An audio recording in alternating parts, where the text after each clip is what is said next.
Some action movies explode onto screens and fade away. Others are buried by critics who simply did not understand what they were watching. These 13 films were judged too quickly and dismissed too easily. But time revealed something different. Hidden depth, bold ideas, unusual storytelling. Now they stand stronger than ever. And once you see what critics missed, you cannot unsee it. Number 13, Last Action Hero, 1993. This was supposed to be the ultimate celebration of action cinema. Instead, it became one of the most misunderstood experiments of the entire decade. Last Action Hero arrived carrying the weight of Arnold Schwarzenegger at his peak, yet audiences walked in expecting another straightforward, explosion-driven spectacle. What they received was something far stranger and far smarter. The film tears apart the very idea of the action hero. It exposes the ridiculous logic of endless bullets. It mocks invincible protagonists. It even questions the fantasy world that fans worship. Critics in the early 90s were not ready for this level of self-awareness. They called it confused. They called it bloated. But they missed the point entirely. This was not a failure of tone. This was a film operating years ahead of its time. Today, the same elements that confused critics now define modern blockbuster storytelling, meta-humor, genre deconstruction, self-awareness. All of it lives here long before it became mainstream. The movie feels less like a product of 1993 and more like a blueprint for films that would arrive decades later.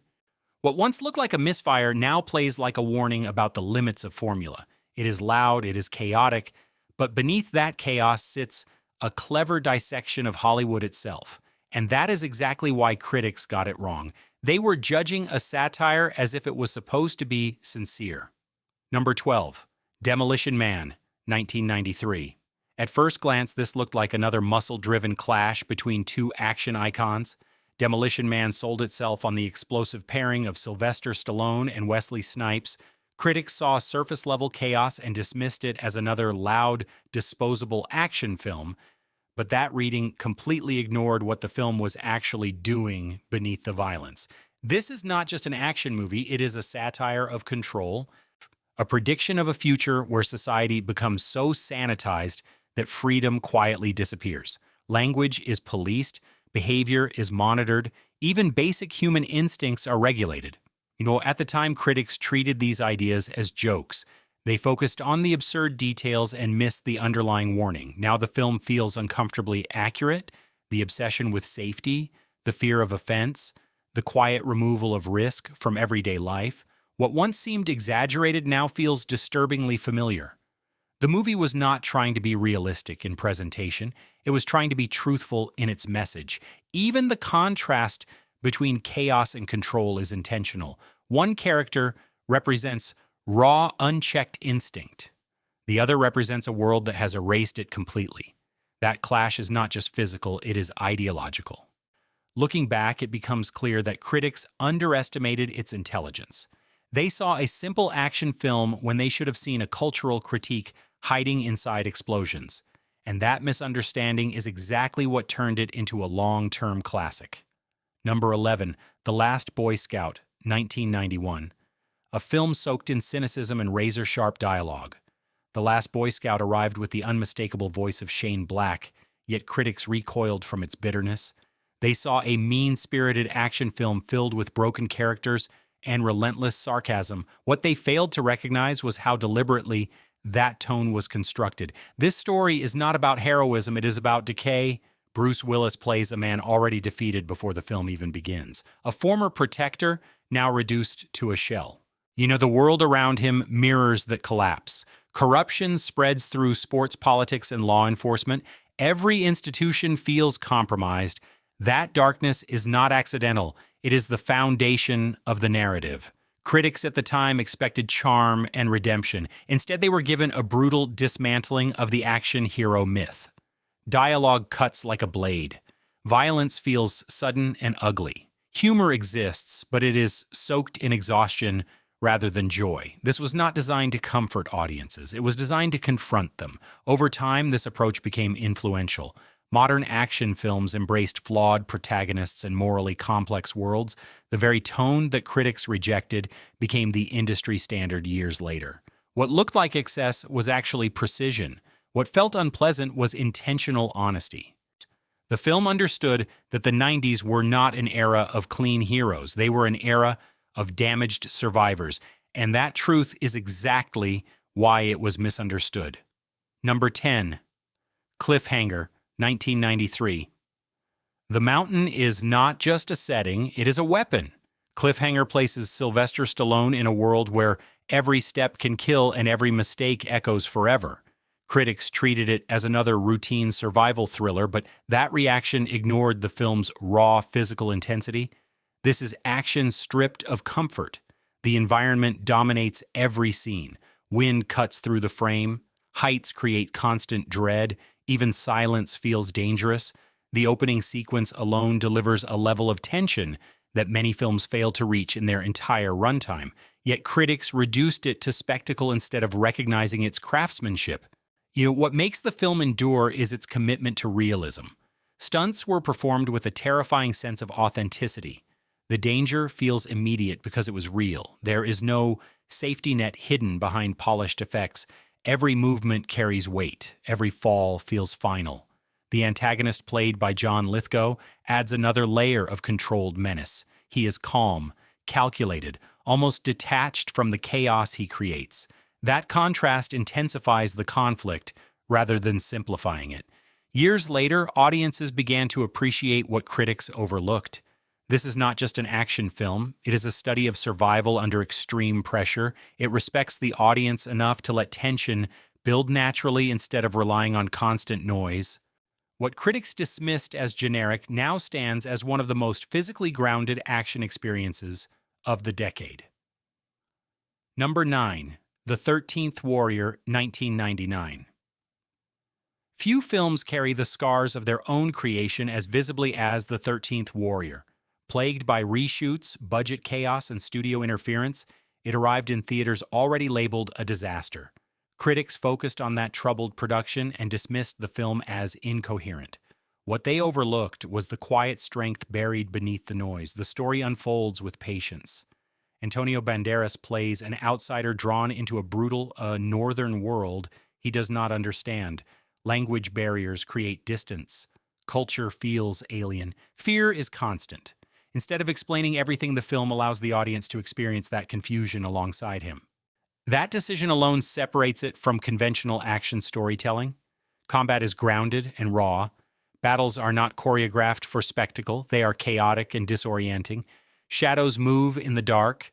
Enemies feel almost mythic, yet remain just human enough to be terrifying. Critics at the time wanted clarity. They wanted clean, heroic moments. The film refused to provide them. Years later, that ambiguity became its greatest strength. Viewers began to appreciate the atmosphere, the restraint, and the commitment to immersion. It does not guide the audience gently. It forces them to adapt, just like its protagonist. What was once seen as messy now feels authentic. The film captures the fear of the unknown better than most polished epics ever could. Critics judged it for what it was not, instead of understanding what it was trying to be. Number 8. Universal Soldier, 1992. Identity is the battlefield in Universal Soldier, and that idea went almost completely unnoticed when it was released. Critics reduced it to another physical showcase for Jean-Claude Van Damme and Dolph Lundgren. They saw muscle and explosions and stopped looking deeper. The film quietly explores something far more unsettling. Soldiers are stripped of memory and rebuilt as tools. Humanity becomes optional. Emotion becomes a malfunction. The protagonist is not fighting an external enemy as much as he is fighting to remember who he used to be. That internal struggle gives the film a strange, haunting tone. Violence here is not glamorous. It feels mechanical, cold, almost clinical. That is intentional. These characters are not meant to feel alive. They are meant to feel broken. You critics expected energy and charisma. Instead, they were given detachment and control. Over time, this approach gained recognition. Audiences began to see the film as more than a simple action vehicle. It became a reflection on war memory and the cost of turning people into weapons. The contrast between human instinct and programmed behavior creates tension that lingers long after the action ends. What was dismissed as generic now feels quietly ambitious. The film asked uncomfortable questions beneath its surface, and those questions were simply ignored at the time. Number 7. Broken Arrow, 1996. Control is an illusion in Broken Arrow, and that idea drives every frame of this overlooked action film. Directed by John Woo during his early transition into Hollywood, the film was met with confusion. Critics saw a stripped-down narrative and assumed it lacked depth. What they failed to recognize was the precision behind that simplicity. The story revolves around stolen nuclear weapons, yet the real tension comes from trust and betrayal. John Travolta delivers a villain who is calm, intelligent, and disturbingly casual about destruction. Opposite him, Christian Slater represents a man trying to hold onto duty in a world where loyalty collapses without warning. Action sequences are not just explosive moments. They are carefully constructed expressions of character. Every movement, every pause, every confrontation reflects a deeper struggle for control. Wu brings his signature style but tempers it with restraint. Gunfights feel deliberate rather than chaotic. Silence often carries more weight than noise. Critics at the time wanted something larger and more obvious. They missed the elegance of a film that trusted its audience to read between the lines. Over time, viewers began to appreciate how tightly it was constructed. Nothing is wasted. Nothing is accidental. What once seemed too simple now feels focused.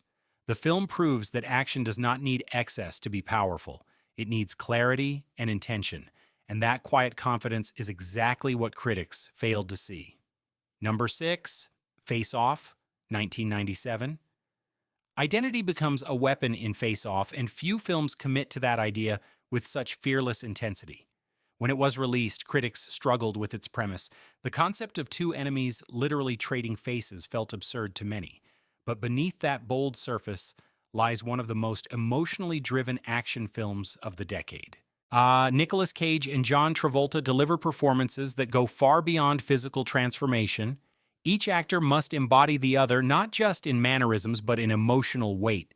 That creates a strange mirror effect where hero and villain become reflections of each other. The line between them begins to blur. Action sequences carry a sense of operatic scale. Violence is stylized yet deeply personal. Every confrontation feels like a collision of identities rather than just bodies. Wu pushes emotion to the forefront, allowing even the most explosive moments to feel intimate. Critics at the time focused on the surface-level absurdity. They underestimated how committed the film was to its own logic. Once that logic is accepted, the story reveals surprising depth. Themes of lost revenge and fractured identity emerge with clarity. Years later, the film is celebrated for its boldness. It does not play safe. It does not apologize for its concept. Instead, it embraces it completely and turns it into something unforgettable. That level of commitment is exactly what critics failed to appreciate. Number 5, Starship Troopers, 1997. Violence is not the message. It is the disguise. Starship Troopers arrived with explosive battles and alien creatures, yet critics reduced it to empty spectacle. They saw soldiers fighting bugs and assumed it was mindless entertainment. What they completely missed was the film's razor-sharp satire. Directed by Paul Verhoeven, the film deliberately presents a world where militarism is glorified to an extreme degree. Propaganda flows through every frame. Citizenship is earned through service. War becomes a product sold with pride. The tone feels exaggerated because it is meant to feel that way. It is not celebrating violence, it is exposing it. Performances are intentionally stiff and almost artificial. That choice confused critics who expected emotional realism, but that detachment mirrors the society being portrayed. Individuals are shaped into tools. Personality becomes secondary to duty. The film reflects that loss of humanity through its characters. Years later, audiences began to see what was always there. The film is not about defeating an enemy. It is about questioning the system that creates endless war. Its satire feels sharper with time as real-world parallels become impossible to ignore. What was dismissed as shallow now stands as one of the most intelligent action films of the decade. Critics judged the surface and ignored the subtext, and that failure turned a misunderstood release into a lasting masterpiece. Number 4, Showdown in Little Tokyo, 1991. Energy drives every second of Showdown in Little Tokyo, yet critics dismissed it as shallow excess. They saw fast-paced fights, sharp one-liners, and a simple revenge plot and decided there was nothing more to explore. What they overlooked was how confidently the film embraced its identity. This is action without apology. Dolph Lundgren and Brandon Lee create a dynamic built on contrast. One represents discipline and control, the other brings raw energy and unpredictability. Their chemistry carries the film beyond its straightforward narrative. Fight sequences are crafted with precision. Movements feel deliberate, impacts feel real. There is a rhythm to the action that elevates it above typical genre entries. Instead of relying on scale, the film relies on speed and intensity.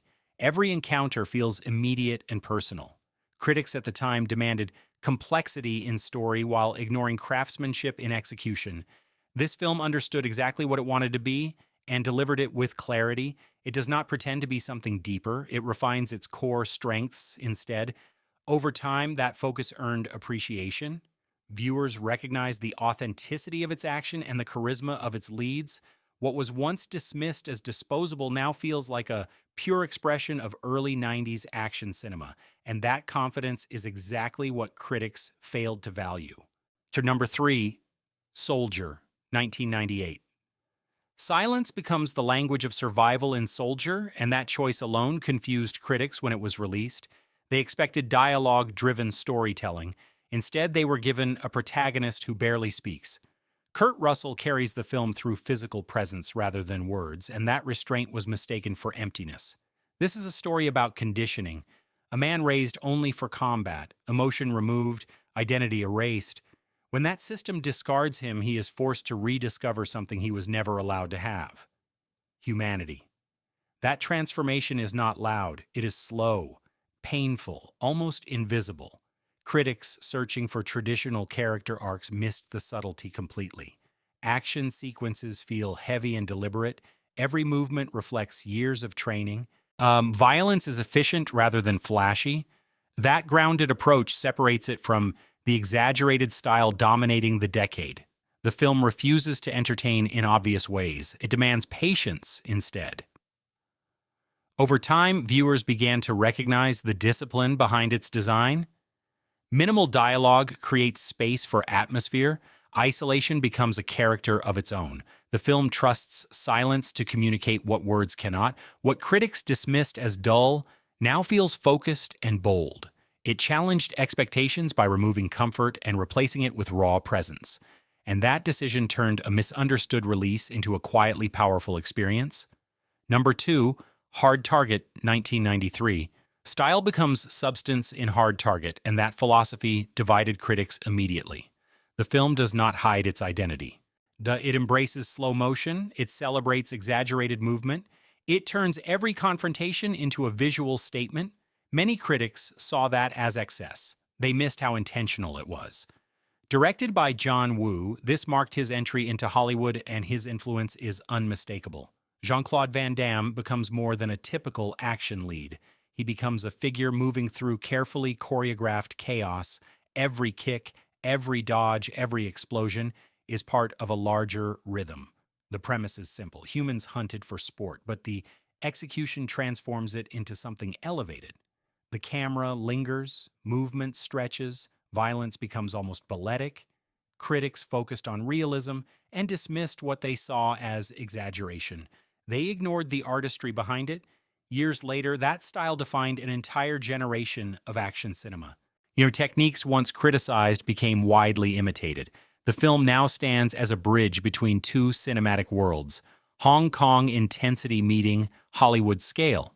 What was once called over the top now feels influential. It proved that action could be expressive, not just functional, and that vision is exactly what critics failed to appreciate at the time. Number 1, Ronin, 1998. Precision defines every second of Ronin, yet that quiet discipline confused critics on release. They expected spectacle-driven action filled with exaggerated heroics. Instead, they were given a cold, controlled world where professionals operate without ego and without illusion. Robert De Niro leads a group of mercenaries bound together by necessity rather than trust. Every conversation carries tension. Every alliance feels temporary. The film builds its conflict through uncertainty rather than noise. That restraint was mistaken for lack of excitement by critics who were searching for constant stimulation. The action sequences stand among the most realistic ever captured. Car chases unfold with terrifying clarity. No artificial shortcuts, no exaggerated physics, just speed, danger, and consequence. The camera places the audience inside the chaos instead of observing from a distance. That commitment to realism was ahead of its time. What truly elevates the film is its understanding of professionalism. Characters do not explain themselves, they act. Decisions are made quickly and often without explanation. That creates a sense of authenticity rarely seen in action cinema. Critics wanted emotional exposition. The film refused to provide it. Years later, its reputation transformed completely. Filmmakers began studying its approach to tension and realism. Audiences recognized its intelligence. What once felt distant now feels immersive. This is not just an action film, it is a masterclass in control, and the fact that critics underestimated it only proves how far ahead of its time it truly was. These songs were never just hits of their time. They became echoes that continue to live on through every generation that rediscovers them. Some feel nostalgic, some still sound fresh, but all of them proved one thing. A truly catchy song never fades. It simply waits to be remembered again.